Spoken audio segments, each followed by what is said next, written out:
As a layman, military operations are thought to be confidential and discreet. But what if some of these iconic moments were caught on camera?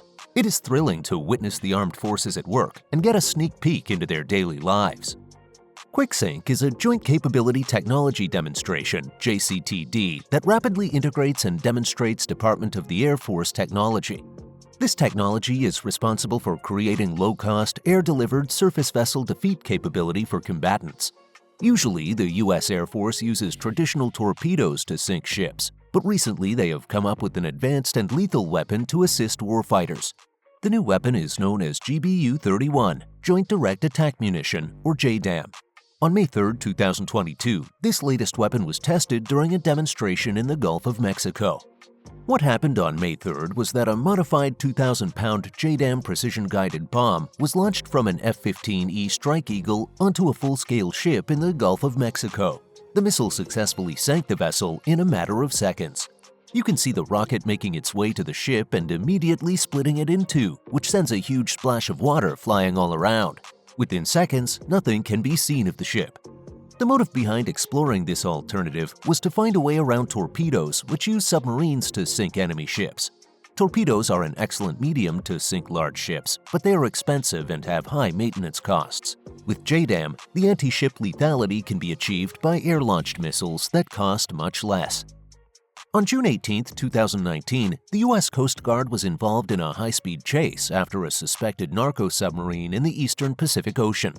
A member of the Coast Guard Monroe recorded this one-minute video through a helmet camera. In the video, you can hear a Coast Guard constantly shouting, "Stop your boat" in Spanish to no avail. The semi-submersible appears to be self-propelled and speeds ahead of the Coast Guard chasing after it. After multiple attempts to stop the submersible, they get closer to the vessel and one man jumps on top of the submersible. He pounds on the hatch, all while floating in the middle of the Pacific Ocean. You can see a man emerge from under the hatch with his hands up in the air. Turns out the suspicions of the U.S. Coast Guard were correct. Investigations revealed that the submersible was carrying more than 17,000 pounds of cocaine, worth $232 million, leading to the arrest of 5 people. In the description of the video, they talk about how these vessels are built to evade detection because smugglers can easily open a valve and release their products into the ocean to avoid seizure. On December 26, 2018, the Russian Northern Fleet announced that it had deployed a K-300P Bastion P coastal anti-ship missile unit to the Arctic on Kotelny Island. The Bastion P is a Russian mobile coastal defense missile system that targets high-value naval vessels such as battleships, convoys, and aircraft carriers off the coast. What makes the Bastion P so special is the letter P in its name. It means that this missile unit is mobile and can be carried on the back of the truck to the desired destination. They are shot vertically from the launchers using a rocket booster for initial acceleration. Once you shoot them into the sky, they are propelled further by the thrusters attached to their sides, which corrects their trajectory. In the video, you can see how the missiles are fired straight up towards the sky, where they stop for a second before picking up speed and projecting towards their pathway, leaving a long trail of smoke. The maximum speed of the Bastion P ranges from 75 to 186 miles. They can reach an altitude of 46,000 feet before falling back down on their target. In this video, you can see the missile dropping to a skimming altitude of 16 feet above the water before exploding. On March 31, 2014, the United States and South Korea held joint marine exercises on Doksoak-ri Beach in Pohang, South Korea, 270 kilometers southeast of Seoul. These joint landing exercises are called Sangyong, which are a part of the Foal Eagle military exercises. The footage shows a large fleet of vehicles departing ships and heading for the coastline. They simulated the conditions of military combat and acted as if they were under attack.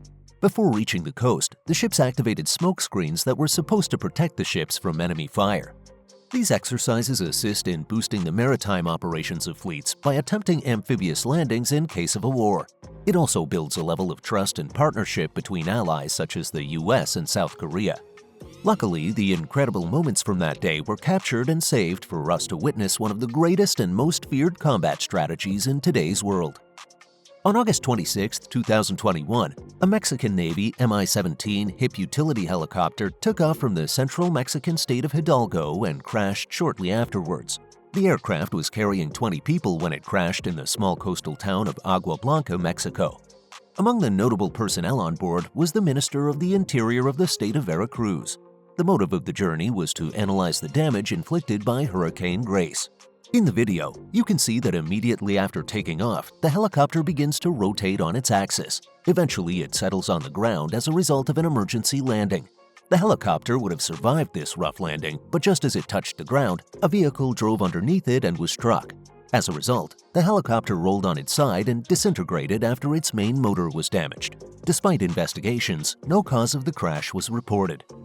While it is common for militaries to hold joint exercises with their allies, making an Olympics out of it is unheard of. Well, except in Russia. Russia is known for conducting a tank race with pro-Russian forces in a series of marathons called the International Army Games. The participating tanks are supposed to drive a 3-lap route of 6 to 10 kilometers. In the first lap, they have to fire at a target 1,600 kilometers, 1,700 kilometers, and 1,800 kilometers away. In the final lap, the tanks have to smash through various terrain obstacles. Back in August 2022, they posted a video online where one of the people on the site was showing the tanks getting past the obstacles in front of them. When the cameraman spins to show the next tank coming up, we see it whip around the corner and unexpectedly drift, flipping on its head and landing on its side. You didn't think a tank could drift, did you? Nuclear weapons are one of the most dangerous warheads to indulge in. To see how the first atomic cannon was fired in 1953, let's move on to number 3 on the list.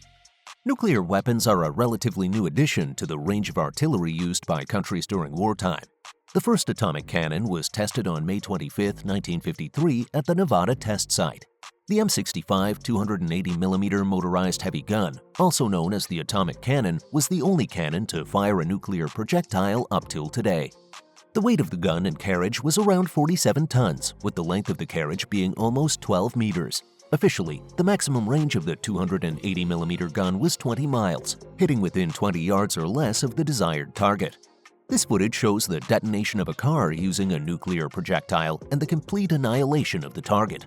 Nowadays, nuclear weapons have become more advanced and don't require short-range cannons to be fired. Before letting combat ships enter the sea, the Navy has to conduct some tests to ensure that the ship is capable of surviving in the water and withstand the many accidents and emergencies they could face. On June 10, 2016, the littoral combat ship USS Jackson, LCS-6, successfully completed the first of 3 scheduled ship shock trial blasts.